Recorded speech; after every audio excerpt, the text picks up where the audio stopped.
Individualni naložbeni račun je bil namenjen zapolnjevanju neke vrzeli ali pa alternativi, kam lahko prebivalci vlagajo svoje prihranke. Ves čas smo poslušali, da imamo zelo veliko sredstev prebivalci naloženih na bančne depozite, pa je da je zadnja številka že okrog 29 milijard evrov, in da bi bilo tudi za plemenitenje teh prihrankov, vsaj na dolgi rok, primerno, da se en del teh sredstev preusmeri tudi na kapitalski trg. Torej, prvo leto boš lahko vložil 20 tisoč evrov, vsako naslednje leto 5 tisoč, razen če boš dodatnih 5 tisoč še nalagal v finančne inštrumente, katerih izdajatelji ima sedež v Republiki Sloveniji ali pa to Republika Slovenija. Če 15 let izključno se zgolj vplačuje na INR, oziroma se prejema razne obresti, dividende in druge donose, in se šele po 15 letih naredi prvo izplačilo donosa na TRR, bo to po ničelni davčni stopnji izvedeno. Potem pa začne nov cikel 15-letni teč.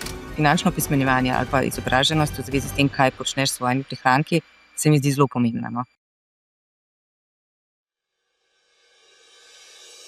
Pozdravljeni, sem Marja Milič in gledate MoneyHow, prvi podcast o upravljanju denarja pri nas.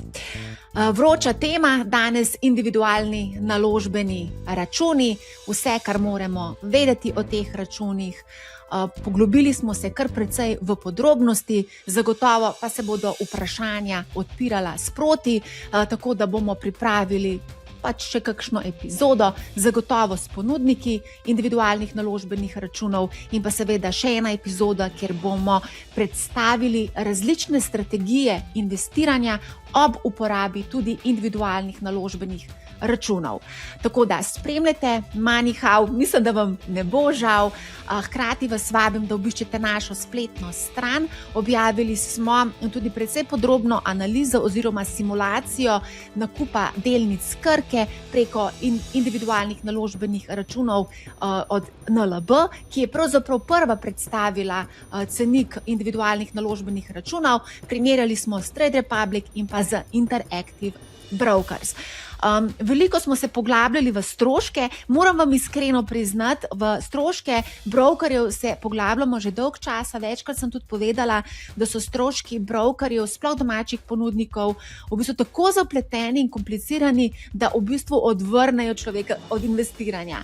Zdaj, pri individualnih naložbenih računih moram iskreno priznati, sem pričakovala mogoče malo bolj poenostavljene račune, ampak smo pa tudi dobili spet nekatere stroške, ob katerih v bistvu kar malo zgubiš, no, ne bom rekla voljo, ampak velikih je, no, in mlajši, sploh digitalno pismeni investitorji, ki niso nikoli imeli opravka z domačimi brokerji, pač enostavno so jim te stroški tuji, kot je vzdrževanje stanja, izplačilo dividend, korporacijska dejanja in tako dalje. Teh je kar veliko, poravnave, provizije brokerjev in tako dalje. Odpiranje računa zaenkrat je cenik v ceniku NLB-ja je brezplačno, se pravi, ne bodo zaračunali tega, ampak je pa na drugi strani vzdrževanje stanja in tukaj so neki minimalni stroški. Zato smo se tudi vprašali, ali je pravzaprav investiranje v INR, preko INR primerno za nekoga, ki želi z mesečnimi vložki, ali za nekoga, ki ima večje zneske. Tako da tudi na to vprašanje odgovarjamo v epizodi. Ja, vabim seveda, da si še malce pogledate druge vsebine, ki jih imamo na spletni strani. Mislim, da je kar veliko zanimivih vsebin, od kripto vsebine. Preverili smo tudi, kako v bistvu FURS pride do podatkov iz kripto menjalnic. Potem smo se ukvarjali z davčno optimizacijo za male vlagatelje, vodič, kako do čim večjega neto donosa. Tukaj si lahko malce pokombinirate tudi z INR-ji in tako dalje. Vsebine je kar veliko, tako da vabim vas, da nas poslušate in seveda berete, gledate, tako da uživajte v epizodi. Pred mikrofonom je Nikolina Prah, državna sekretarka na Ministrstvu za finance. Pozdravljeni. Ja, živja. Marec bo kar pester, ne? Se pravi, s 5. marcem prihajajo individualni naložbeni računi, od 16. marca dalje bo možen vpis ljudske obveznice, to je že tretja po vrsti, in pa prihaja tudi IPO, torej prva izdaja delnic Vzajemne. Kdaj se bo to zgodilo, še ni čisto točno jasno, ampak enkrat konec februarja, začetek marca, odvisno od odobrite prospekta strani ATVP-ja. Se pravi, marec bo kar pester, a mogoče že kaj veste, kakšna bo obrestna mera za ljudsko obveznico? To bo znano, Mislim, preden bomo ponudili v vpis ljudsko obveznico, tako da ker bo to 16., bo nekaj dni pred tem znano, kakšna bo tudi obrestna mera, ker se bo ta določila seveda glede na tržne razmere takrat, preden bomo vpisovali obveznice. se pravi, tam enkrat sredi marca bomo Sredi izvedeli, marca, ja. kakšna bo. Okay. Se nekaj se že špekulira tam okrog 2%, mogoče malce čez, ampak to je špekulacija, moramo Tako. počakati. Tako. Greva midve zdaj na individualne naložbene račune, s 5. marcem prihajajo. Zdaj, kdo se bo ponujal individualne naložbene račune, še ni čisto jasno oziroma se špekulira. Včeraj je NLB predstavila tudi cenik, je prva, ki je predstavila cenik INR, tako da bo kar zanimivo in pestro spremljati to dogajanje. Ampak preden greva na vse te zadeve, bi pa vseeno rada vprašala, če lahko mogoče definiramo takoj na začetku, kdo lahko odpre individualni naložbeni račun. Individualni naložbeni račun bo lahko odprla vsaka fizična oseba, torej tako mladoletna kot polnoletna, ki je davčni rezident Republike Slovenije. Tako da to je osnovno pravilo, kdo lahko v Sloveniji to odpre. Kako pa je z mladoletnimi osebami?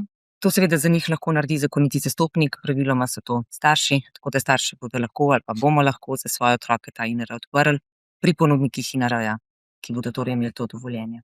Okay, se pravi, podobno velja kot trenutno, se pravi, od 15. leta dalje, v bistvu v spremstvu starša lahko ti odpreš trgovalni račun, če sem prav seznanjena. Ali lahko tudi za mlajše od 15 let? Ja, seveda. Torej, do 18. leta kot rekla, starš, po domače, lahko odpreš že svojega otroka, v tem primeru individualno naložbeni račun, ko bo otrok polnoleten, bo prevzel sam skrbništvo nad tem računom in upravljanje. Še to morava definirati jasno, odpreš lahko samo en naložbeni račun, individualni naložbeni račun. Samo en INR je predviden v, bom rekla, za čas tvojega življenja. Ja. Okay. Na koga pa ciljate z INR-ji? Na kakšen profil vlagateljev? Ja, zdaj, to je bil produkt, ki je bil namenjen zapolnjevanju neke vrzeli ali pa alternativi, kam lahko prebivalci vlagajo svoje prihranke. Ves čas smo poslušali, pravzaprav tudi s strani vas novinarjev ali pa na splošno strokovne javnosti, da imamo zelo veliko sredstev prebivalci naloženih na bančne depozite, pa je zadnja številka že okrog 29 milijard evrov. In da bi bilo tudi za plemenitenje teh prihrankov, vsaj na dolgi rok, primerno, da se en del teh sredstev preusmeri tudi na kapitalski trg. Tako da smo želeli ponuditi en produkt, ki bi omogočil, da lahko takšne fizične osebe, ki torej imajo neke prihranke in da jih ne bi izključno na bankah hranili ali pa celo doma, ampak da bi jih lahko tudi na en tak, bom rekla, bolj razumljiv način ali pa lažje administrativni, seveda potem so potrebne tudi določene davčne spodbude, da bi jih preusmerili tudi na kapitalski trg.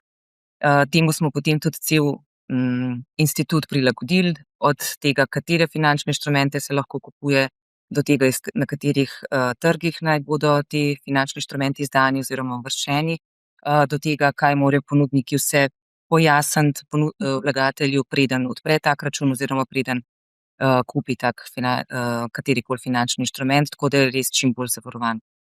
Bi pa rada poudarila, nikogar seveda s tem ne silimo ali pa zahtevamo ali pa ne vem, kakorkoli spodbujamo, da nujno to odpre. To je produkt, ki je namenjen tistim, ki si to želijo, ki se o tem izobrazijo oziroma dobijo dovolj informacij, da lahko sprejemajo ustrezne odločitve, kam bodo svoje prihranke nalagali.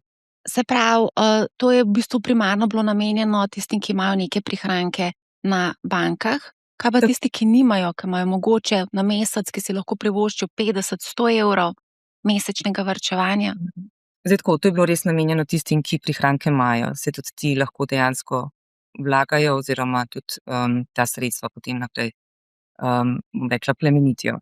Zdaj z manjšimi zneski seveda na kapitalskem trgu je težje sodelovati, predvsem zaradi stroškov, ki jih je treba vedno imeti nekako v oziru.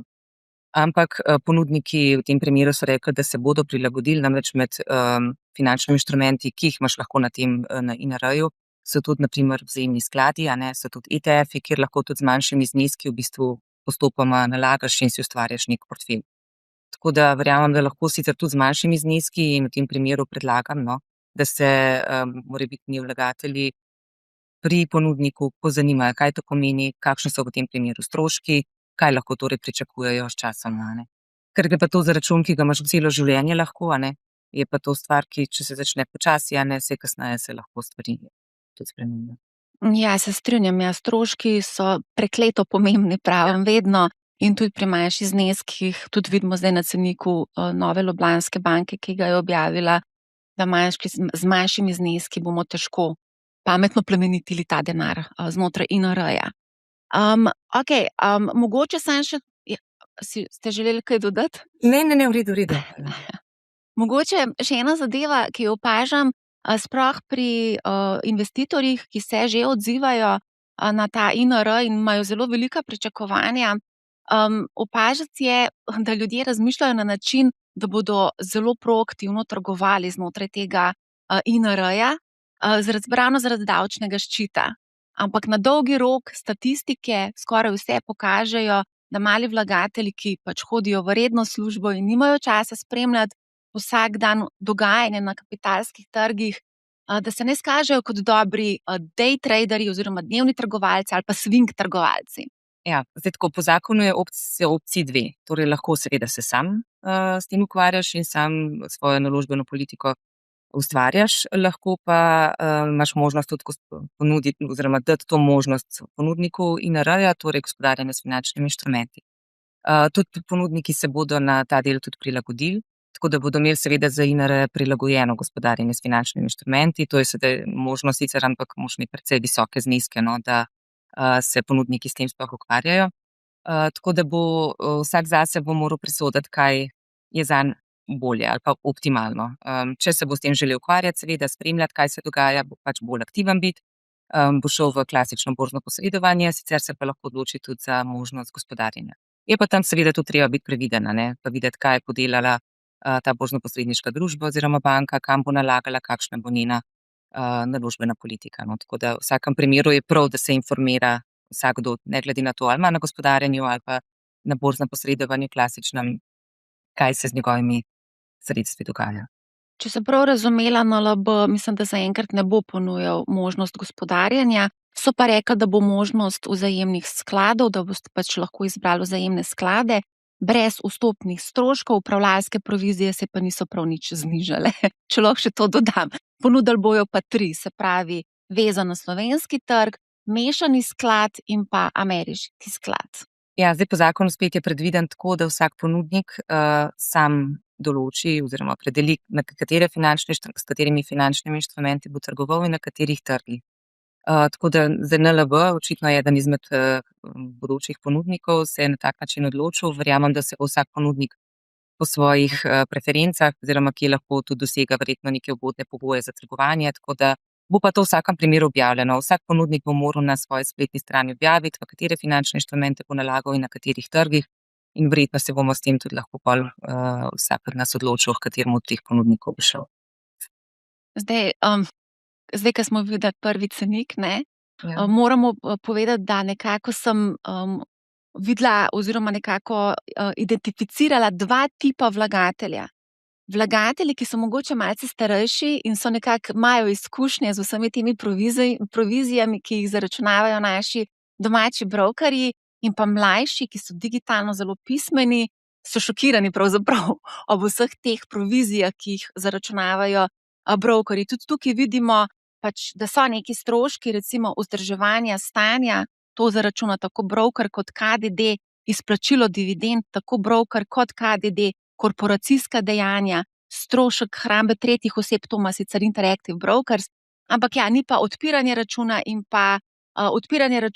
pa vodenje računa, pa menda, da ne bodo zaračunali. Vsaj tako je trenutno pri NLB-ju, kako bo pa drugje, še ne vemo. Ja, zdaj, kakšni bodo stroški, to bo mogoče za naslednji podcast bolj zanimiva tema, ker bodo ponudniki lahko direktno povedali, kako in kaj. Bistvo pa je, da smo v zakonu seveda predvideli pa namenili tudi stroškom en pomemben segment ureditve. Predvideva se, da bodo morali po tipskih vlagateljih pripraviti vsak ponudnik nek stroškovnik, tako da si bo vsak vlagatelj, kjer se bo našel med temi tipskimi, bo lahko videl, kakšni naj bi bili njegovi stroški ali pa kakšni so predvideni. Zdaj, je pa res, ne, te stroški so tako lahko nepregledni, ker jih je ravno toliko, da je to včasih tudi težko razumeti. Tako da smo tudi dali neko obveznost ponudniku, da mora se vsakakor vlagatelju razložiti, kakšni stroški ga čakajo za vsako transakcijo oziroma na splošno glede, bom rekla, njegovega načina trgovanja. Tako da to obveznost bodo morali izpolnjevati in jaz verjamem, da jo bodo.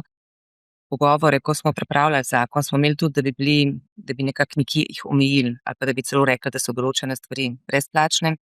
Tukaj imamo pol vedno trčimo tisti problem ustavnosti, svobodne gospodarske pobude in kdaj lahko država omejuje to.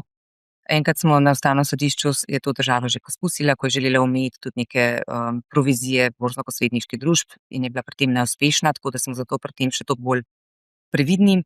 Ampak ko smo se pogovarjali o tem zakonu, no, so ponudniki vsi zatrjevali in obljubljali, da bodo stroški zelo konkurenčni, da bodo nizki, da se zavedajo, da je to produkt za male vlagatelje, tako da enako velja za KDD, tako da v upanju, da bodo to obljubo izpolnili, no, bomo zdaj pričakovali tudi ostale stroškovnike, tako da jaz verjamem, no, da bodo vseeno tudi pri NLB-ju se tako izkazali, no, vsaj kakor sem jaz gledala, da stroški so nižji kot na običajnem trgovalnem računu, no, tako da predvsem pa naj se vlagatelji pozanimajo, kako konkretni ti so.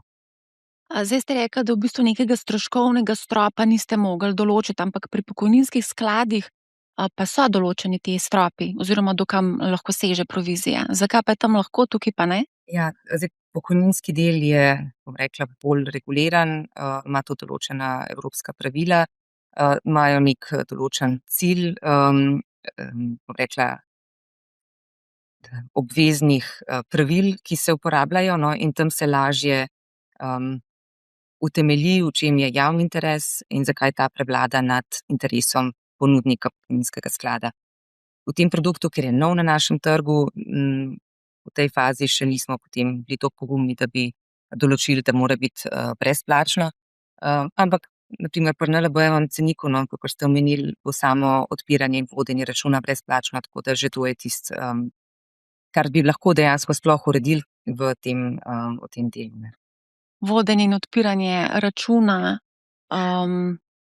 je praksa v tujini že od nekdaj, tako da to ni neko zdaj, da bi rekla, neko odkrivanje neke inovacije, no. Je na slovenskem trgu, je nekaj novega, ampak ja. Kaj sem hotela, a ste mogoče razmišljali, zdaj primerjava z njihovimi klasičnimi trgovalnimi računi, definitivno so ponudili bolj ugodne INR račune, tudi drugi bodo, tudi so povedali, tisti, ki so že napovedali, da bojo ponujali, so obljubili, da bojo dejansko ponudili bolj ugodne ponudbe oziroma cene. Kaj pa v primerjavi z drugimi brokerji, kot so Trade Republic, to so nizkocenovni brokerji, Interactive Brokers, Trade Republic, Naš26, Revolut, ki prihajajo tudi na naš trg, ne? Ja, to je konkurenca, s katero se morajo naši ponudniki INR-jev tudi soočati in upoštevati. Če stroškovni del ne bo zanimiv za vlagatelje ali pa bo celo še vedno dražji, kot je na primer pri teh tovrstnih neobrokerjih, potem je tudi vprašljiv seveda uspešnost tega instituta, ne. Tako da želimo si, da tisti ponudniki, ki bodo šli v ta produkt INR-ja, no, da bodo tudi ta del imeli v mislih in da bodo res ponudili nekaj, kar je primerno za pravzaprav, se prej ste omenili, nekaj se nanaša na upokojence, nekaj na mlade vlagatelje, nekaj se mora tudi na tiste v srednjih letih, da se bodo torej prilagodili vsem tem skupinam in tudi skozi stroškovni vidik, če zdaj tega obdelujeva, da se jim bodo približali, no. In tudi skozi uporabnost, predvsem za mlade je pomembno, da je vse digitalno, da je vse na klik. Mogoče za starejšo populacijo je bolj pomemben obisk poslovalnice, tako da verjamem, da ponudniki se bodo tudi temu poskušali na nek način prilagoditi. Naj pa to povem, no, da ponudnik INR-ja, ki bo želel biti vpisan v register, tukaj govorim predvsem za tele neobanke oziroma neobrokerje, če bodo želeli INR-je imeti, slovenske INR-je, bodo morali vse neke pogoje izpolnjevati, v smislu, morali bodo imeti ustrezen informacijski sistem, tako do ATVP-ja kot v bistvu nekako naprej pol do FURS-a, morali bodo imeti nekega pooblaščenca za vročanje kakršnekoli, bom rekla, uradne pošte v Sloveniji. Tako da vse te pogoje morali bodo tudi se zavezati, da bodo pošiljali regulatorju vso zahtevano dokumentacijo vezano na INR-je za potrebe nadzora. Tako da tudi, ko jih bo ATVP v tem primeru pač preverjala, če izpolnjuje pogoje za vpis v register, bo morala tudi to preveriti. No. Tako da tudi neobrokerji, če bodo želeli INR imeti, no, bodo morali neke dodatne pogoje, verjetno, ki trenutno niso seveda v njihovih poslovnih pogojih vseeno izpolnjevati. Smo jih pa dali izključno z namenom zaščite vlagateljev v zakon. A pa je kakšen interes strani neobrokerjev, da bi prišli na trg in ponudili INR-je? Ker vem, da Trade Republic ponuja v nekaterih državah, ne? Zdaj, da bi se na nas obrnili na MF, tega podatka nimam. Mogoče regulator, torej Agencija za trg vrednostnih papirjev, ki sprejema že te vloge, mogoče imajo oni kakšen več podatek. Bo pa pravzaprav šele po 5. marcu, ko se torej zakon v celoti začne tudi uporabljati, sploh znano, takrat se bo tudi ATVP lahko odločala o tem, katere ponudnike sploh piše v register, tako da bo mogoče takrat več znanga. Samo še eno vprašanje vezano na stroške. Kako se plačajo te stroški? Neposredno z denarjem na INR računu ali preko, se pravi, moraš imeti denar na INR računu? Eno zanimivo vprašanje se je tudi pojavilo, zakaj zakonodajalec ni predvidel ali pa omogočil obrestovanje neinvestiranega denarja na INR računu. Tako kot je praksa recimo na Trade Republic, tudi na 26 Interactive Brokers. Da to je neka posebna davčno bolj ugodna oblika trgovalnega računa. Torej, to ni bančni račun, kjer bi se sredstva lahko obrestovala. Zakaj? Zato, ker jih banka lahko ta sredstva uporabi za nek drug namen, ampak gre za sredstva vlagatelja, ki jih mora broker porabiti za to, da se kupijo oziroma da se z njimi trguje za nakup in prodajo finančnih inštrumentov. Tako da to je bil osnovno vodilo, zakaj tega nismo omogočili. Škoda. Ne, če želijo imeti obrestovano, pa ne bodo potem na sredstva na banki. Saj to je bistvo. Saj tam tudi niso obrestovana. Na TRR-ju nič ni obrestovan, tam je 0. Razen, ko so negativne obrestne mere na ECB, takrat pa uvedejo ležarino, ker pač izgube pa ne bojo tolerirali banke. No, pustva zdaj, to so detajli. Ampak ja, mogoče vse en ideja, zakaj pa ne, Sej, a se lahko ta zakon spremeni, prilagodi v prihodnosti? To je vedno seveda opcija. Zakon se bo šele začel uporabljati. Jaz verjamem, da se bo s časoma tudi pokazalo, kje so mogoče njegove pomanjkljivosti ali pa kje bi se ga dali izboljšati. Tako da ja, to je živ zakon, ki se lahko seveda v nadaljevanju še spreminja. Če se bo izkazalo, da se lahko seveda še izboljšajo vsebine. Pomembno je pa, da se začne izvajati, da se ta stvar zakorenini v Sloveniji, potem se bo pa že lahko nadgrajeval. Zdaj, če ti izbereš enega ponudnika, recimo izbereš NLB, BKS, kateregakoli od teh, ki že danes vemo, da bojo prišli na teh par družb, in čez nekaj let pride mogoče kakšen drug Interactive Brokers ali pa kakšna neobanka, kako je s prenosi sredstev med INR-ji?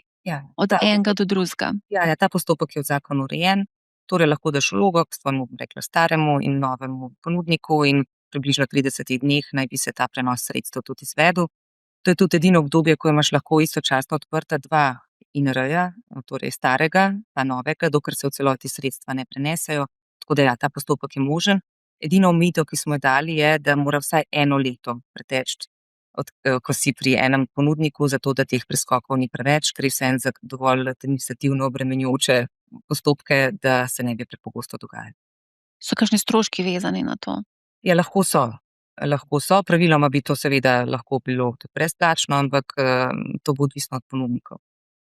Ja, v svetu financ skoraj nič ni brezplačno.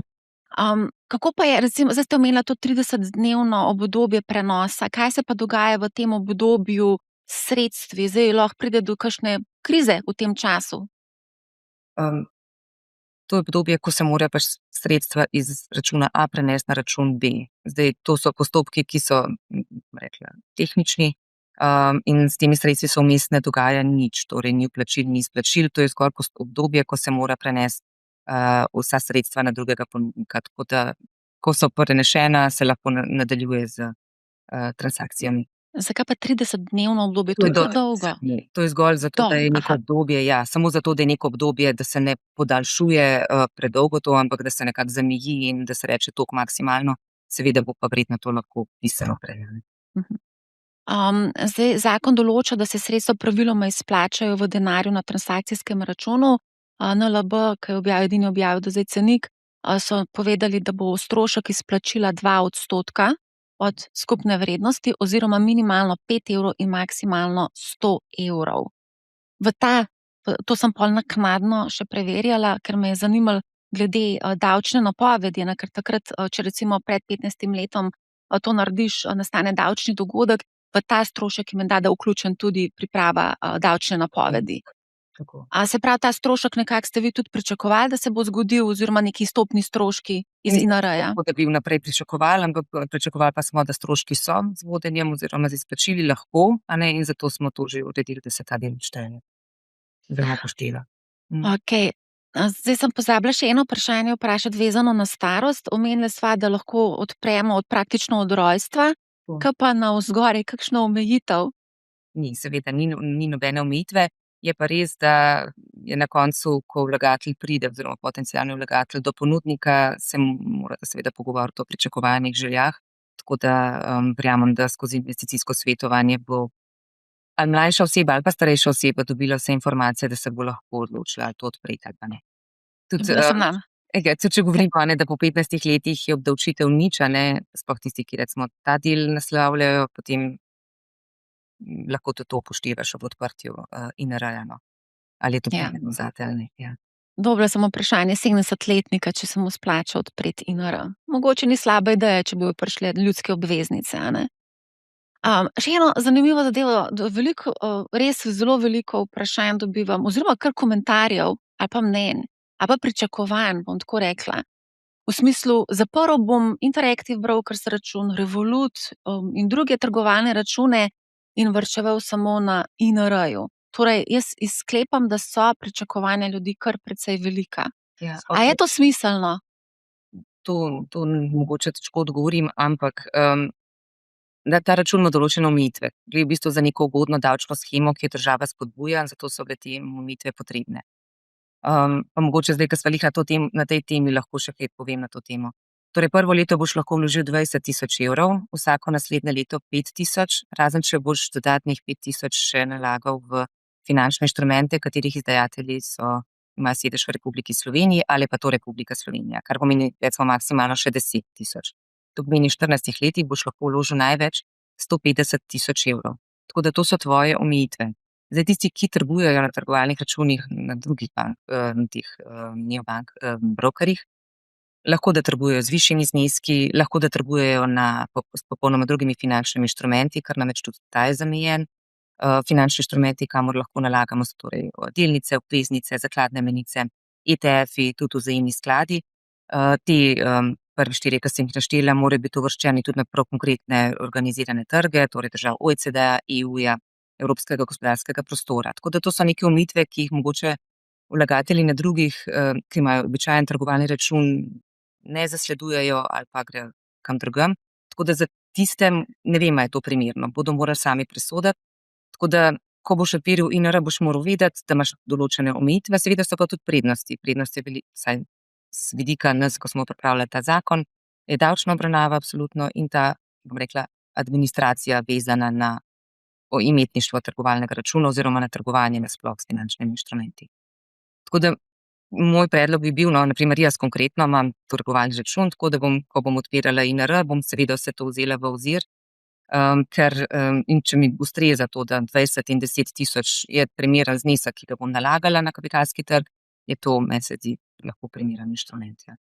Ja, pa je mogoče še to opozorilo, da če zapreš trgovalni račun, recimo Interactive Brokers ali pa Trade Republic ali kjerkoli, lahko nastane davčni dogodek in je treba tudi malo smiselno, razumno delati te stvari. Še zmeraj imaš lahko INR kot dodatek k obstoječemu trenutnemu računu.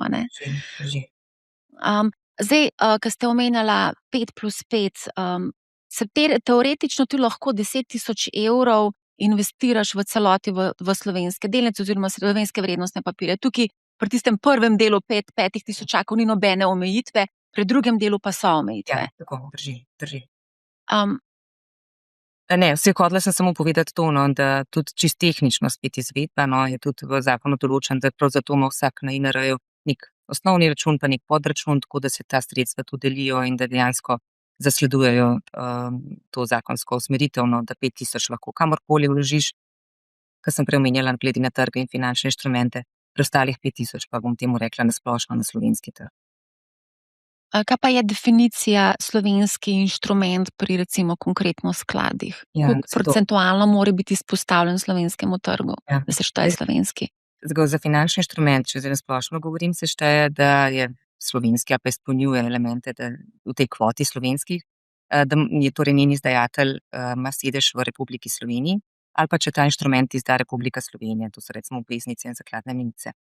Pri skladih, ki imajo seveda različno naložbeno politiko, mora pa 80% naložb biti vloženih na slovenski trg po tistih pogojih, ki sem jih prej omenila. Tako da to so zakonski pogoji. Hrvaška družba Intercapital ponuja v bistvu slovenski ETF, ki sledi indeksu SB Top Total Return in tehnično gledano so to slovenske delnice, ampak v to posebno kvoto pa ne šteje. Zakaj? Je zato, ker nima sedeža v Republiki Sloveniji. Torej, Ampak zakaj ta omejitev konkretno v tem ta drugem delu? Ja, INR je pravzaprav neka tudi posebna davčna shema.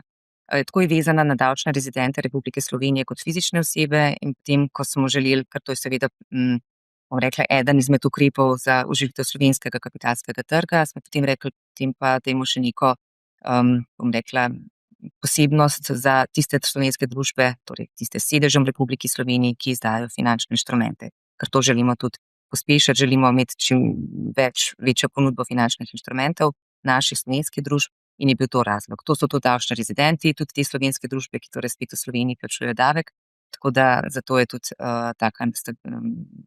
tak pogoj bil dan. Razmišljali smo seveda tudi, da bi bilo uvrščeno na našo Ljubljansko borzo, ampak tukaj smo takoj trčili v problem, ker je Ljubljanska borza zasebna družba, da ne bi bilo neke vrste, rekla, kvazi državne pomoči ali pa neke preference Ljubljanske borze napram ostalim, tako da smo potem ostali na tem pogoju.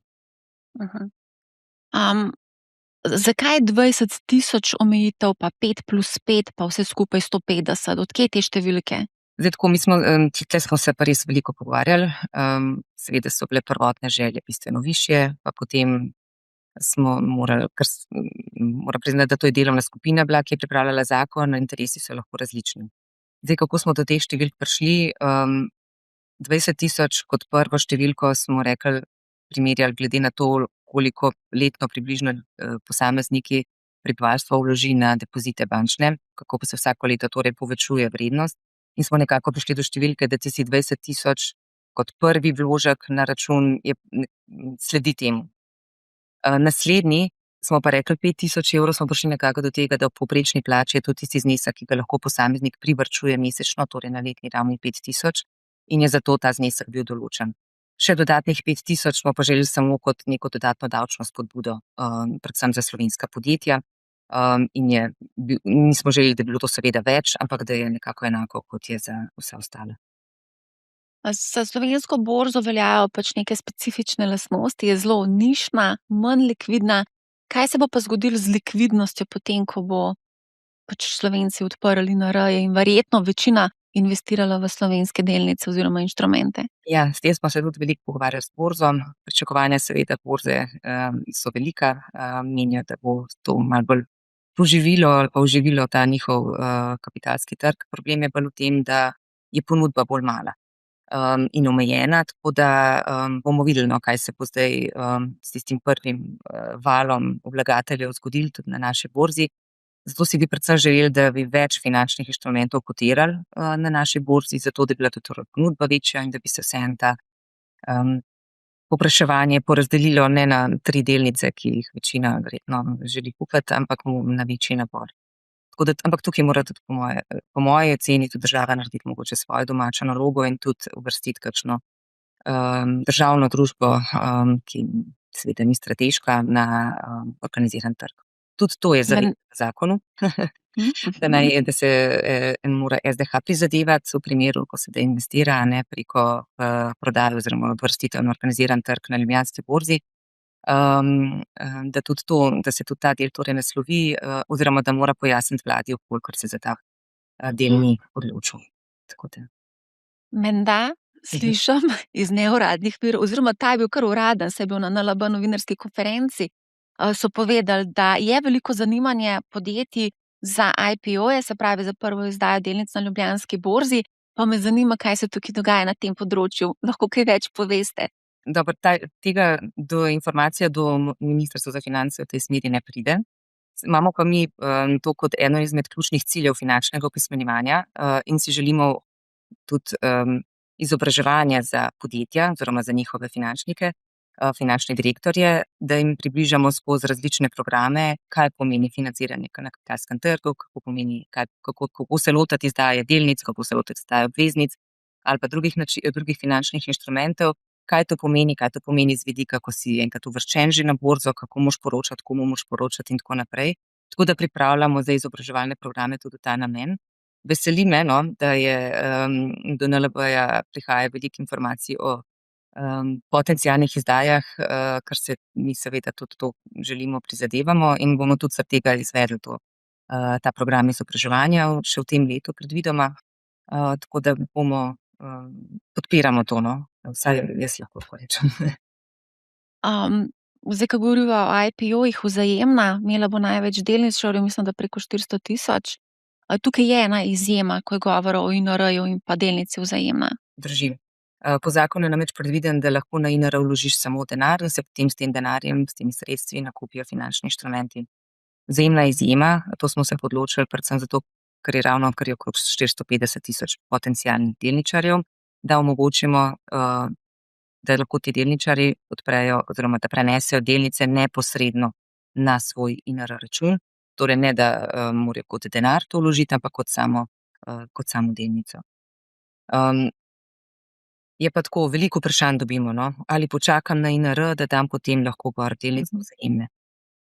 Vsak to seveda ne počaka na INR in če meni, da je to njegov račun primeren zanj, absolutno nega odpre in da tudi delnice Vzajemne. Če pa se odpira INR račun izključno za delnice Vzajemne, zneski so tukaj zelo majhni, tukaj so povprečno, ne vem, če se ne motim, sem zasledila v javnosti 150-160 evrov, torej 160 delnic, na primer. Potem pa je vprašanje, ali je to res smotrno, torej, da imaš nek trgovalni račun, na katerem imaš za 150 evrov delnic in je to. Tukaj naj se mogoče vlagatelji vsem pozanima pri ponudnikih INR-ja, ali obstaja kakšna druga alternativa, ali pa kaj meni, kaj želi s temi delnicami sploh narediti, ali bo še kakšne druge kupoval, tako da mogoče vse najdejo nek način drug, kako prenesti te delnice na račun, oziroma če želijo denar, kako ga tudi preliti v denar. Se pravi, ni treba hiteti, mislim, da je 2 leti časa, tako da lepo počasi pa po pameti. A lahko še eno vprašanje vezano zdaj na slovenske delnice, in sicer kako bo z vrednostnimi papirji oziroma z delnicami, ki niso v prvi kotaciji? A te delnice bo tudi možno investirati v te delnice? Ja, po zakonu je možno investirati v katerekoli finančne inštrumente, torej delnice tudi med drugim, ki so uvrščene na organiziran trg, ne pomembno katero kotacijo. Dodali smo tudi torej večstranski sistem trgovanja, po domače povedano SiEnter, ki je tudi na Ljubljanski borzi. Tako da ja, na katerikoli finančni inštrument, ki je, če zdaj govorimo o Ljubljanski borzi, na Ljubljanski borzi se lahko nalagajo sredstva. Veliko vprašanj smo tudi dobili vezano na katere borze bodo na voljo. Zdaj, nekaj ste že omenili, ampak na hitrco, se pravi nemška Xetra, Euronext, borza Italijana, Ljubljanska borza, norveška borza bo tudi med drugimi vključena, pa govorimo ameriška, Združeno kraljestvo, Japonska, Kanada, Avstralija, Južna Koreja in tako dalje. Ne bo pa trgov v razvoju. Ja, zdaj tako, mi smo šli na trge držav OECD, EU pa Evropskega gospodarskega prostora. To je približno 44 skupaj držav, vse nekaj ste jih tudi sami našteli. Šli smo namenoma ravno na te trge, ker ti trgi so urejeni, imajo podobna ali pa enotna pravila in ustrezna varstva. Vsak ponudnik bo pa sam presodil oziroma bo sam objavil, na katerih od teh trgov bo sploh nastopal. Namreč ne pomeni, da bosta NLB in OTP, če bi bila na primer oba ponudnika INR-ja, nastopala na istih trgih in ponujala iste finančne inštrumente. Tudi to je eden izmed razlogov ali pa stvari, ki jih mora vzeti vlagatelj v zakup, ko se bo odločal, h kateremu ponudniku bo šel. Države v razvoju, zdaj tukaj definicija je lahko takšna ali drugačna. Zdaj OECD ima tudi nekatere države v razvoju. Ima. Ja, Nisem se prav izrazila. Ne, V bistvu te države BRICS, Indija, Kitajska, ja, te sem. teh pa res ni, te pa tudi niso članice, tudi ne OECD-ja. Ampak, kot sem rekla, tukaj smo želeli v prvi vrsti nasloviti nek malo bolj varen produkt v prvi vrsti. Ampak saj sva se prej pogovarjali, če bi se z leti izkazali, da je to omejujoče preveč, jaz verjamem, da se lahko tudi stvari spremenijo. Zdaj, če gledava z vidika enega povprečnega vlagatelja, ki želi objeti cel svet, mora dodati tudi Indijo in Kitajsko oziroma Azijo, emerging markets, zato da ima uravnotežen portfelj, ker sicer bomo imeli pa kaj, 60% Slovenije, kar pa spet ni okej, ne? Se pravi, kot sem rekla, no, zaenkrat se nam zdi, da je nabor dovolj širok, da pokriva dobro, verjetno, seveda ne Kitajske pa Indije, ampak mogoče kakšne druge trge. Bolj kot ne, seveda smo šli na razvite, ampak kakorkoli, to je še vedno stvar, ki se lahko v nadaljevanju tudi spremeni. Ja. Okej. Kaj bi še vprašala? Saj še kar veliko vprašanj. Dividende, a bi se lotile kar dividend zdaj? Ne, mogoče bi pa vseeno vezano glede na to Indijo, Kitajsko, pa napovedi, Goldman Sachs je napovedal zelo konzervativno rast ameriškega trga v prihajajočem desetletju, medtem ko je napovedal zelo spodbudno rast prav na Kitajskem in Indiji. Slovenija je tudi en tak zanimiv nišan trg, ki je beleži res lepo rast. Imamo zelo lep bikovski trend že od leta 2009, ne, lepo raste. Ampak vsem bi tukaj vprašala, to sem tudi že vprašala v bistvu Ministrstvo za finance, da INR prihajajo v zelo takem lepem bikovskem obdobju, ko vse raste, ko padajo rekordi iz dneva v dan. A je tukaj mogoče kakšna bojazen, da bojo številni vlagatelji ravno zaradi tega bikovskega trenda in vseh teh rekordov, o katerih poročajo mediji praktično vsak dan, da bodo mogoče naredili kakšne hitre, nepremišljene odločitve, se izpostavili določenim trgom, kot je recimo Slovenija, 18 let je trajalo, da smo prelezali nazaj na tiste rekordne ravni iz leta 2007, leta 2008, smo pa videli, kaj se je zgodilo, 60% oziroma več kot 60% upad indeksa. Ja, tukaj je pa spet, to sva mogoče danes že malo to temo načeli, to je pa stvar investicijskega svetovanja in ponudnikov. Torej, ponudniki bodo morali dobro pojasniti vlagatelju, ko se bo on odločal za določene naložbe, kaj to zanj pomeni. Zdaj, jaz tukaj ne morem seveda videti v tej vlogi, niti nimam teh pristojnosti, ampak ne glede na vse, tukaj bodo morali torej finančno opismenjevanje ali pa izobraženost v zvezi s tem, kaj počneš s svojimi prihranki, se mi zdi zelo pomembno, no. Tudi pri nas smo za to leto velik pomen glede finančnega opismenjevanja dali raven INR-jem, tudi sami bomo določene aktivnosti v tej smeri izvedli. Že tale podcast mi je zelo všeč, no, ker na splošno govoriva o tem produktu.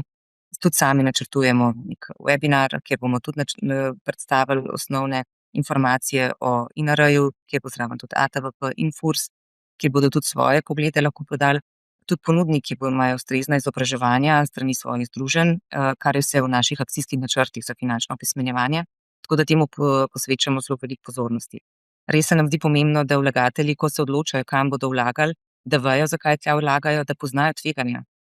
Kaj to pomeni? Torej, ni nujno, da gredo seveda vrednosti finančnih inštrumentov ves čas gor. Mora vedeti tudi, kaj vse lahko vpliva na to, pripravljen biti na to.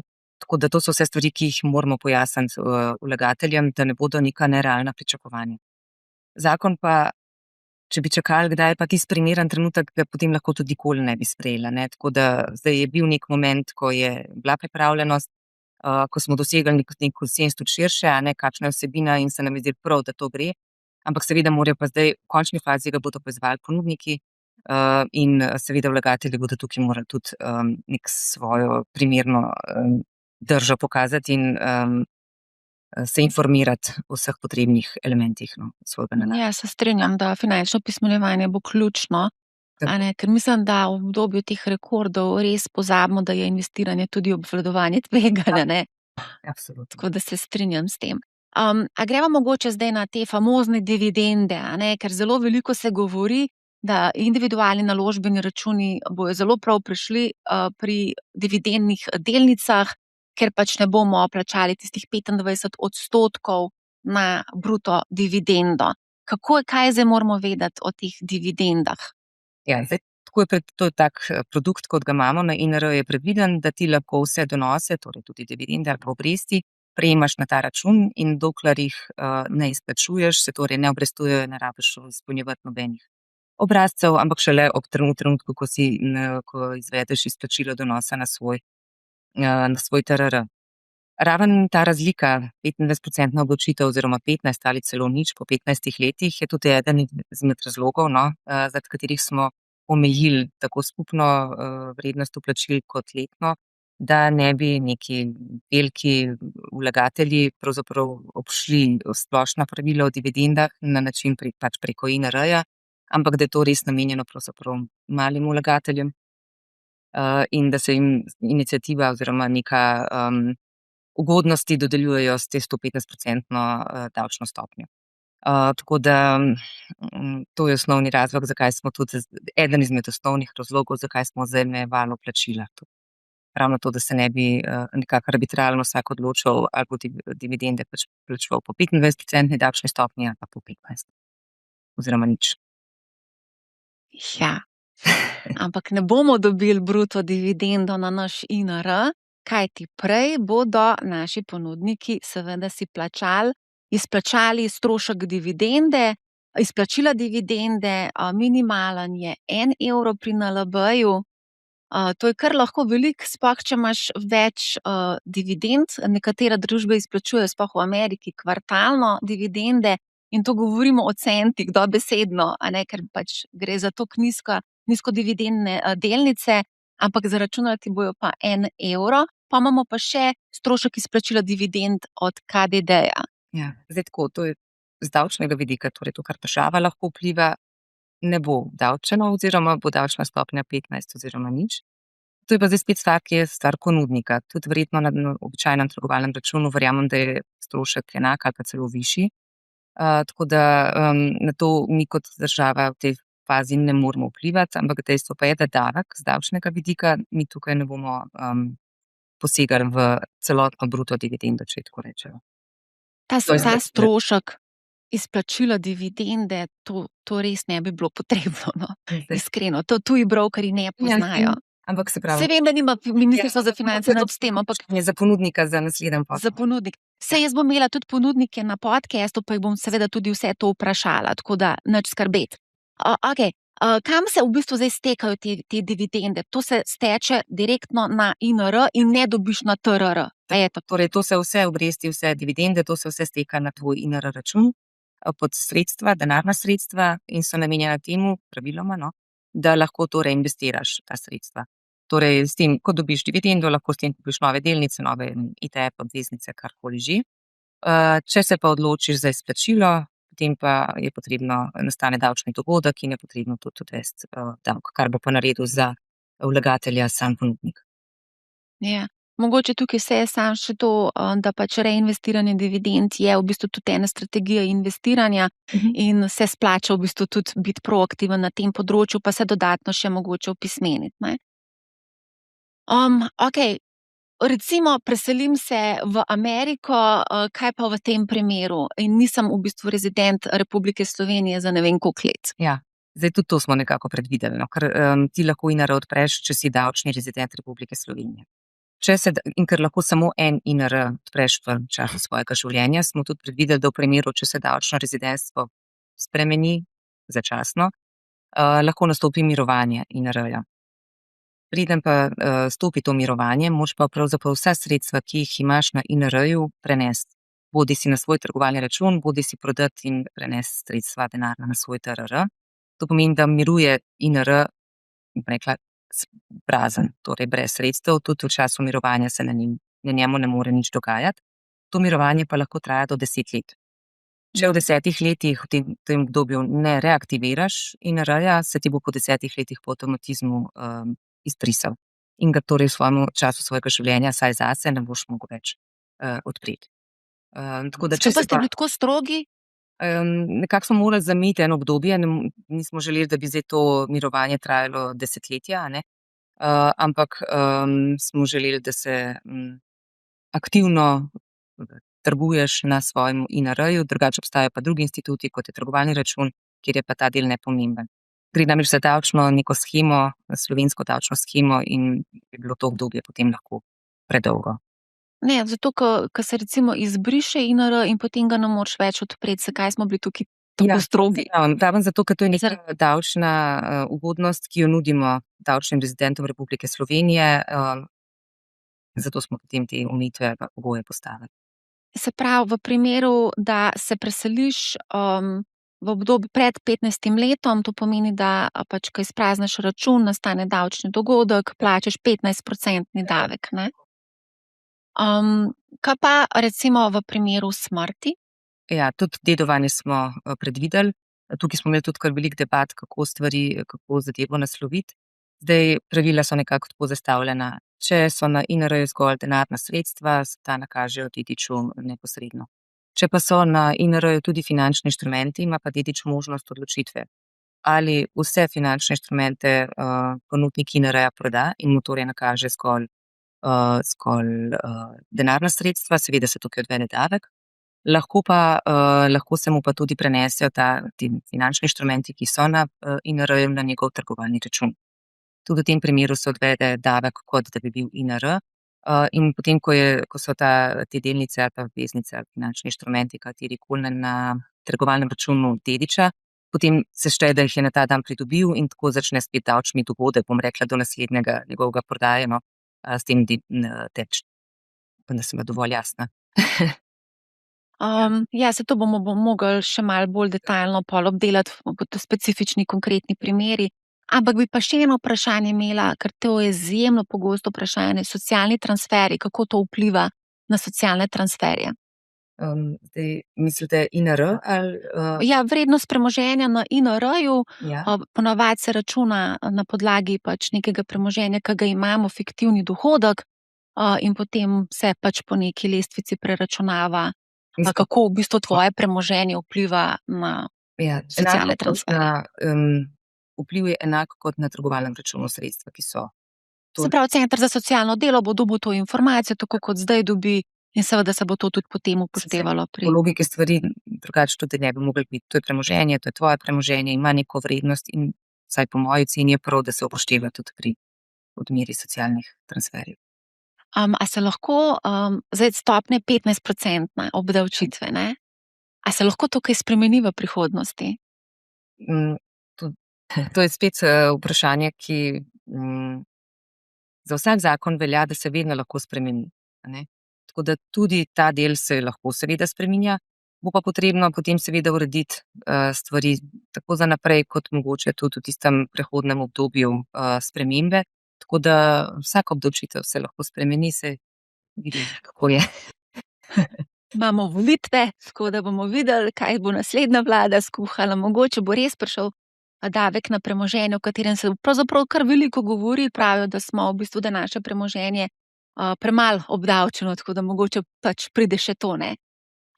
A lahko mogoče pojasniva te 15-letne cikle? Ker tukaj marsikdo je narobe razumel in je razumel, da samo prvo izplačilo, ki ga narediš po 15 letih, je prosto plačilo davka, kaj pa potem drugo, tretje, četrto, dobro, četrto že malo tolmač, ampak. Ja, drži. Torej, če 15 let izključno se zgolj vplačuje na INR, oziroma se prejema razne obresti, dividende in druge donose, in se šele po 15 letih naredi prvo izplačilo donosa na TRR, bo to po ničelni davčni stopnji izvedeno.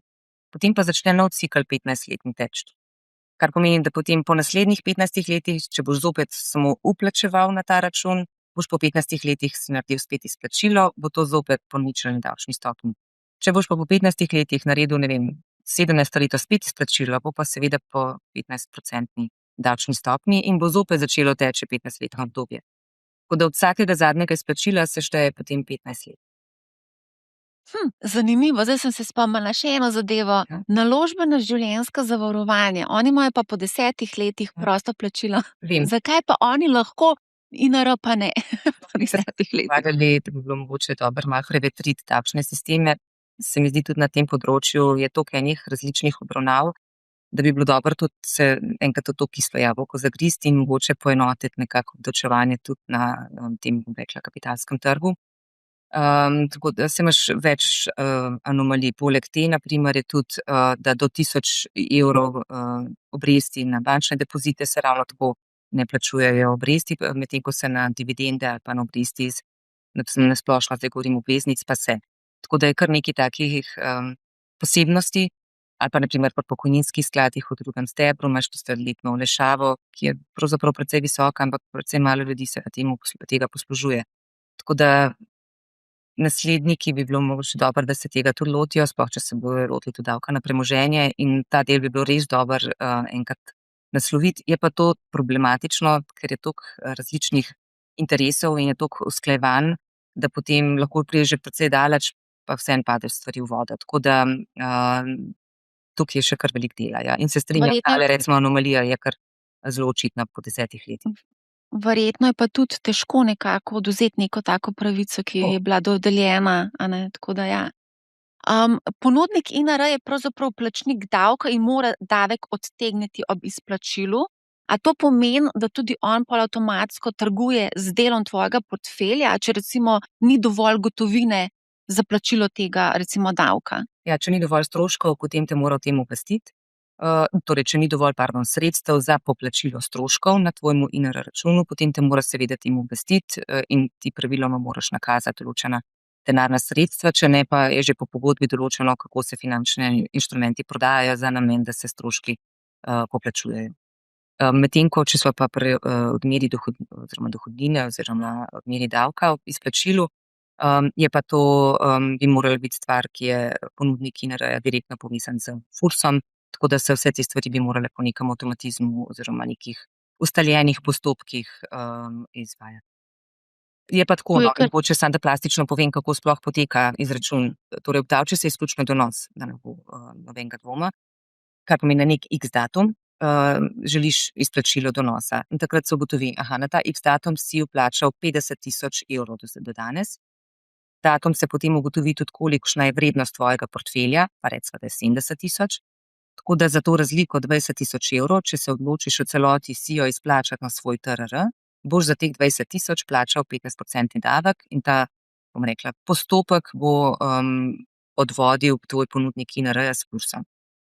Zdaj pa samo kot zanimivost, ne vem, če to sploh bilo kakšno vprašanje, ampak ti bi v tem fazi lahko tudi 30 000 € si izplačal iz svojega INR-ja, ampak davek boš plačal zgoraj od 20 000, ker je to donos. Medtem ko preostalih 10 000 so v bistvu sredstva, ki jih ti dobiš lahko na svoj TRR, seveda neobdavčena, ne? Ker se obdavčuje izključno donos. Ja. Popolnoma mi je jasno, mislim, da tudi poslušalcem. Tukaj morava dodati še 2%, kot trenutno od NLB-ja, ki je zaračuna za izplačilo, oziroma maksimalno 100 €. To ne smeva pozabiti. Te tipski primeri, to sem šla tudi pogledat na ATVP, oni so že konec decembra objavili te primere na svoji spletni strani, lahko si tudi pogledate, in sicer za 5 in 10 000 € za različne v bistvu inštrumente. Hkrati so pa tudi določili število poslov, ki jih pač zahtevajo, da jih ponudniki upoštevajo, ne vem, 5 poslov, 10 poslov, 1 posel in tako dalje. Zdaj, trenutno pač mislim, da ta NLB ni pripravil po tem tipskem primeru. Ja, tu je ponudnikov, on še ni ponudnik, tako da verjetno tudi zato ni tega naredil, pa do konca leta nekako naj bi vsak ponudnik INR-ja teh tipskih ponudnikih pripravil svoj stroškovnik, tako da bomo lahko tudi vlagatelji primerjali, kakšni ti stroški so po tipskih vlagateljih, zato ker težko ob vseh teh cenikih, ki so si vseeno po ponudnikih zelo različni, mogoče težje primerjamo. In ravno s tem razlogom smo dali pravzaprav zakonu to nalogo ATVP, da pripravi ta pravilnik, kaj sploh tipski vlagatelj je in katere stroške naj o njem glede na način trgovanja predstavi ponudnik. Se pravi, do konca leta morajo pripraviti te tipske. To je malo pozno, glede na to, da že zdaj spodbuja recimo konkretno NLB z neko akcijsko ceno 50% popust na trgovalne stroške. In to velja samo v letu 2026, zdaj za tipske vlagatelje oziroma to, kar je po ATVP, bo malo pozno. Verjetno bojo tudi drugi ponudniki pripravili neke akcijske ponudbe, lahko to malo pospešimo. Ja, jaz verjamem, da ponudniki se bodo tega tako lotili, da bo vseeno bolj prijazno do vlagateljev, se na ta način jih bodo tudi dobili. ne glede na vse, bodo oni morali stroške predstaviti vlagatelju, preden karkoli, preden odpre račun in tudi pol, ko bo vlagal. To je v bistvu bolj nek pomoč ali pa za splošno javnost, da vidi in da lahko primerja te stroške. S tem mogoče to dela malo konkurenco med ponudniki in jih mogoče tudi sili v znižanje teh stroškov, če imajo nekateri ponudniki bistveno nižje.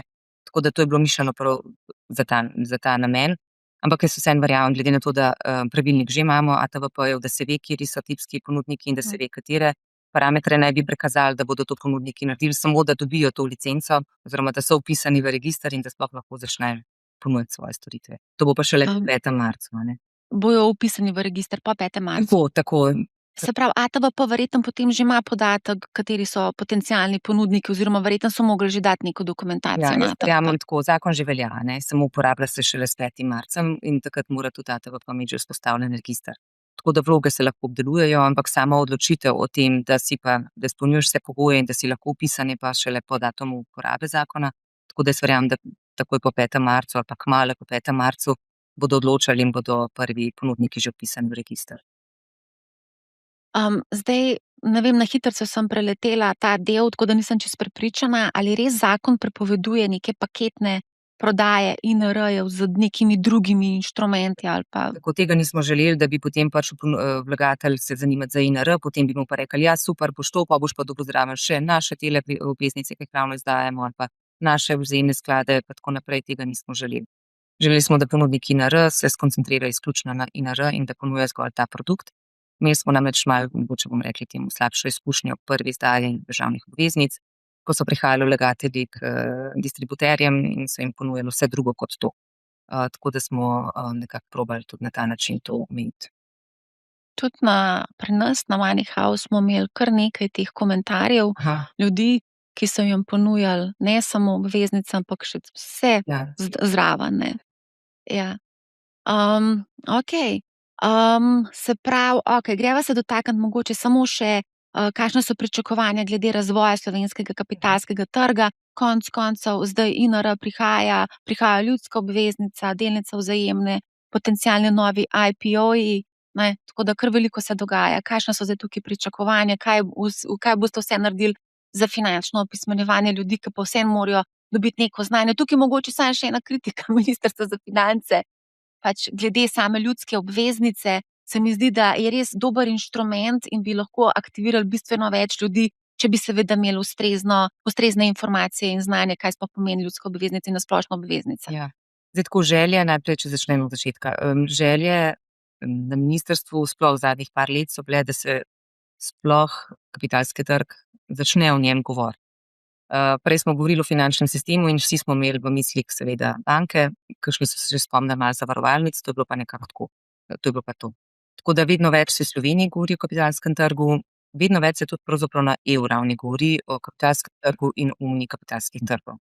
Tako da, prvi tak bolj viden, bom rekla, projekt, ki smo ga na MP imeli, je bila tista prva izdaja državnih obveznic za male vlagatelje leta 2024.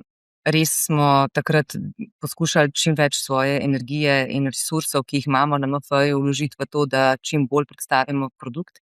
Žal mi je skozi slišati, da očitno ni bil dovolj dobro predstavljen. Mi smo poskušali tako prek socialnih omrežij, prek drugih medijskih kanalov, tudi po televiziji, radio in posod drugje, pač osvestiti ljudi, kaj to pomeni. Ampak očitno so tudi naše kapacitete omejene, to smo poskušali potem lani še nadgraditi, letos bomo seveda poskušali tudi še dodatno angažirati tudi ljudi, ki so bolj prepoznavni v finančnem svetu in bodo lahko tudi na različne načine pripomogli k prepoznavi tega inštrumenta. Ja, tudi nam se je zdelo to tak en pomemben preskok, ki ga prej nismo 20 let naredili, da zakaj ne bi mogla država izdajati državne obveznice tudi za prebivalce, zakaj morajo zgolj večje investicijske banke oziroma institucije biti deležne tega, ne nazadnje sprejema obresti in zakaj ne bi obresti plačevala država, zdaj tako po domače povedano prebivalcem. Ampak je pa res, da do tega kapitalskega trga tudi v letu 2024, ko smo se lotili tega projekta, je bila ena tak strah ali pa to ne vem, to ni zame, ta kapitalski trg, to je bolj za one, ki imajo zelo veliko denarja ali pa za neke tam špekulante na jahtah in tako. in smo težko prišli zraven. Poleg tega so se vsi v mislih imeli, imel sem pa kupil še delnico NLB-ja, vse sem zgubil, a ne, zdaj mi pa tle še neko obveznico ponujajo. Tako da so morali tudi to pojasnjevati, kaj sploh je obveznica, da to ni isti inštrument kot delnica. Tako da in to poskušamo zdaj z leti nadgraditi. Se mi zdi vseeno, da se je ta inštrument prijel, tudi ljudje pričakujejo, da se bo zdaj vsako leto v začetku leta ta obveznica državna izdala. Tako da tudi takoj po novem letu so nas začeli to spraševati, kdaj boste pa letos, a ne. Tako da v finančnem, tem našem načrtu finančnega opismenjevanja smo seveda tudi temu delu posvetili veliko pozornost in upamo, da bo vsaj ta izdaja državnih obveznic postala neka bolj prepoznavna stvar, tudi predvsem za tiste ljudi, ki so mogoče bolj konzervativni, tradicionalni, imajo večino svojih sredstev verjetno na bankah, je to lahko neka primerna alternativa, ker donosi so pač seveda temu primerni tveganju, a ne. In je treba tudi mogoče ta del bolj pojasniti, in ker so 3-letne ročnosti, gre to za neko mogoče krajše ali pa srednje kratko obdobje, tako da ljudje lažje to potem sprejmejo. In seveda je bil ta naslednji tak malo večji projekt, ampak dobro, o tem so veliko govorili. Potem imamo pa to finančno opismenjevanje, ki se ga pa seveda lotevamo na razne načine. Se tudi mogoče na tem mestu zahvala vam, ker nam pri tem tudi pomagate. Ravno pred kratkim smo tudi sporočili na EU ravni, kot sem omenila, se zelo intenzivno ukvarjajo ravno tako s finančnim opismenjevanjem v EU-ju, tako da smo na njihovo pobudo predlagali tudi finančne ambasadorje, katerih del lahko rečem ste tudi, eden od njih ste tudi vi, tako da nam boste lahko tudi vi pomagali skupaj z ostalimi, mogoče malo bolj jasno predstaviti ljudem, kaj posamezni inštrumenti so ali pa kaj rabijo za to, da se bodo ustrezno odločali v svojih financah. Zdaj sem pa meni sedi malo zašla, tako da rabim pa Ne, čisto v redu. Jaz se drugače ful štejem v čas, to, da ste me izbrali, in najlepša hvala, ker res mi je zelo pomembno, pač to finančno to je moj passion, strast, ne. In mislim, da je pomembno, da se čim več govori o tem, da se ljudi izobražuje, zaradi tega, ker trdo delajo za svoj denar in fino je, da ga tudi lepo plemenitijo, a ne. In borza je en način plemenitenja denarja, tako da definitivno se mi zdi dobrodošlo tudi to, da ste naredili nacionalni program finančnega opismenjevanja. Dolgo časa smo čakali, od leta 2009. Že pred 2009 se je začel pripravljati, ampak potem se je to vse nekako pozabilo, ne. Tako da je kar veliko je bilo narejenega, no. Drži se tudi glede INR-ja, no, saj prej sem že omenjala, pripravljamo torej tudi en webinar, pripravljamo tudi zloženko. Ta zloženka bo tudi dostopna pri ponudnikih INR-ja, v njihovih prodajnih oziroma opisnih mestih. Dobro, kot vedno, seveda tudi poneka novinarska konferenca, tako da ob INR-ju bodo neke aktivnosti, kot MF seveda zdaj govorim, ki bodo temu namenjene. Tudi ponudniki, očitno nekateri so že začeli, bodo imeli tudi svoje predstavitve, tudi združenja, no, ki so bila tudi tukaj zelo aktivna, tako družbe upravljanja kot bančno združenje bodo imeli tudi svoje zloženke, ki bodo pa namenjene seveda ponudnikom, tako da bomo poskusili čim več v tem letu, saj tako je del akcijskega načrta, no, tudi nameniti INR-ju, pa posebej še Vzajemni, no, ki so jo prej tudi omenili. Se pravi, nadzornik INR bo pa verjetno ATVP, si predstavljam, ne? Bo bdel nad vsem dogajanjem. Tako. Mislim, da smo obdelali več ali manj vse, kar je vezano na INR, zagotovo bo še veliko vprašanj, mogoče na kaj nismo odgovorili, ampak ne glede na to je dober uvod. Kot rečeno, pripravili bomo zagotovo še kakšno epizodo o raznih investicijskih strategijah, kako pametno kombinirati INR in druge trgovalne račune, a ne. Se mi zdi, da je to kar tudi zelo pomembno. Konec koncev veliko vprašanje je tudi zvezano na ljudsko obveznico, a ne, in INR, tako da zelo veliko zanimivih tematik se nam odpira. Samo še glede ljudske obveznice, no, samo še to, kar si ravno omenila. Letošnja izdaja bo toliko drugačna, da je prilagojena INR-ju, da bodo lahko tudi mladoletniki vpisovali obveznice. Torej, do zdaj je bilo vedno to namenjeno za fizične osebe, za polnoletne fizične osebe, s stalnim prebivališčem v Sloveniji. Zdaj smo se letos želeli prilagoditi INR-ju, tudi zato jo vežemo šele na drugo polovico marca in omogočamo torej tudi, da mladoletniki za potrebe seveda INR-ja vpišejo tudi državne obveznice za male vlagatelje. To je recimo sprememba od preteklih izdaj. Če se prav spomnim statistike, a ne, nazadnje, ko smo gledali, je bilo zelo malo, ne mladoletnih, ampak mladih oseb, ki so v bistvu vpisovali obveznico, ker Mladi so bolj nagnjeni k tveganju, a ne, Ja. želijo investirati v kriptovalute, v delnico Nvidie in tako dalje. Želijo si malo več adrenalina.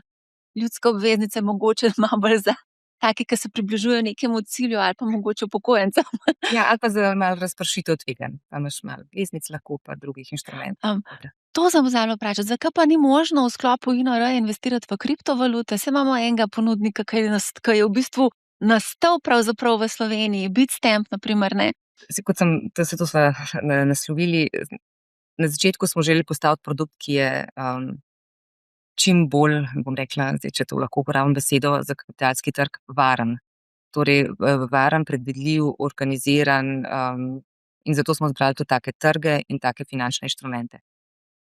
Ampak seveda življenje gre naprej, tako da v prihodnosti verjamem, da se bo zakon lahko tudi spreminjal, verjetno tudi dodajali finančni inštrumenti, razširjali trgi, tako da mogoče bo tudi trgovanje s kriptosredstvi enkrat tudi del INR-jev, ampak za začetno fazo smo želeli čim bolj varno okolje. Kaj pa pomeni vse te aktivnosti, ki jih vi zdaj delate, če pride mogoče do spremembe na čelu vlade in bo prevzela vlado neka druga stranka, recimo, ali pa neka druga koalicija?